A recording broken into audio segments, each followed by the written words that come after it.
Ito na ang finals between Boston Celtics at Dallas Mavericks.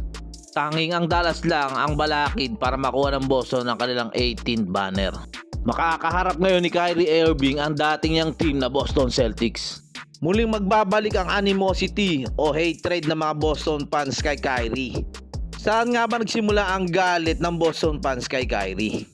Noong 2017, noong nasa Cleveland pa si Kyrie, nag-request ito ng trade. Napunta nga siya sa Boston Celtics, kapalit sila Isaiah Thomas, Jay Crowder, Ante Cisic at 2018 first round pick. Kasama ni Kyrie ang mga pausbong na star na sila Tatum, Brown at masabing title contender talaga ang Celtics sa pagdating ni Kyrie doon. Ang unang taon ni Kyrie sa Celtics ay umaverage siya ng 24.4 points per game. Nakaabot ng conference finals ang Celtics against Cavs at LeBron. Umabot pa nga ito ng Game 7 ngunit natalo sila. Hindi nga nakapaglaro sa playoffs si Kyrie noon dahil sa natamo niyang knee injury. Nag-undergo siya sa surgery noong March 2018 upang makahabol sa playoffs ngunit hindi talaga kaya. Bago magsimula ang 2018-19 season ay sinabi ni Kyrie sa harap ng Boston fans na balak niya pumirma ulit o mag-resign bilang Boston Celtics.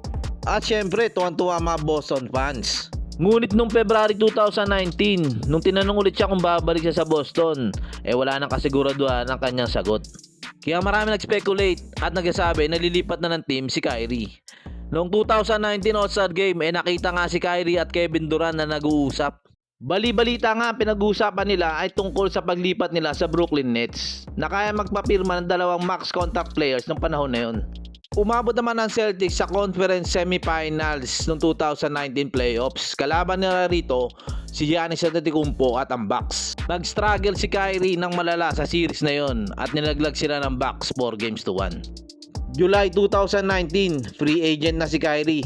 Tinuloy niya na ang pag-alis sa Boston at lumipat nga sa Brooklyn Nets.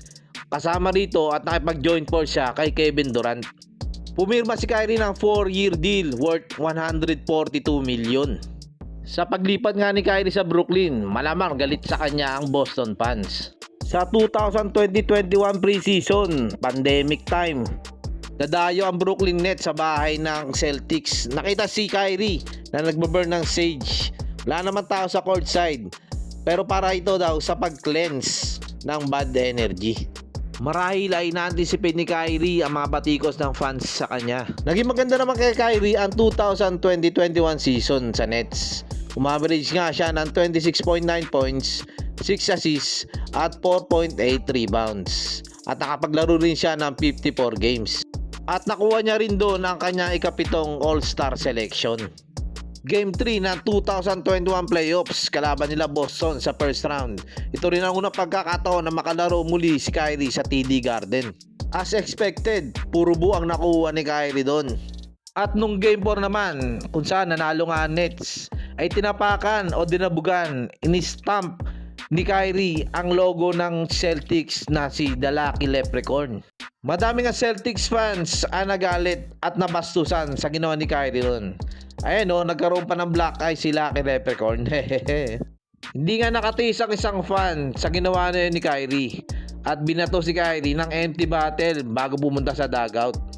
At nagkaroon nga ng konting kaguluhan at di kalaunan ay naresto nga ang fan na nagtapon ng empty bottle.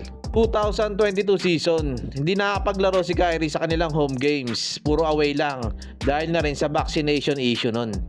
2022 playoffs nagkatagpo ulit ang Boston at Brooklyn. Matindi na rito ang galit ng Boston fans toward kay Kyrie. Every time na hawak siya ng bola o ipapakita sa screen, katakot-takot na boo at masakit na salita. Racist man to, hindi ang pinaparating nila kay Kyrie. Nagflex pa nga ng middle finger si Kyrie sa sobrang asar neto sa mga fans ng Boston. At naswept sila ng Celtics 4-0. After noon nag-request na naman si Kyrie ng trade sa Nets. At napadpad na nga siya sa Dallas kasama si Luka Doncic. Unang taon niya sa Dallas noong 2023 ay hindi nga sila nakapasok sa playoffs. Ngayong season naman ay ma-average si Kyrie ng 25.6 points at 5.2 assists per game. At sa playoffs naman ay kumakamada ito ng 22.8 points per game. at merong 48.5 shooting percentage sa field. After tapakan ni Kyrie ang logo ng Boston ay nagkaroon nito ng 10-game losing streak. Sa Celtics, may sumpa ba o mabago niya na ang tadhana ngayong finals kalaban ng Boston? Tiyak na magiging wild ang Boston fans toward kay Kyrie, kaya maganda ka na, Girl Drew.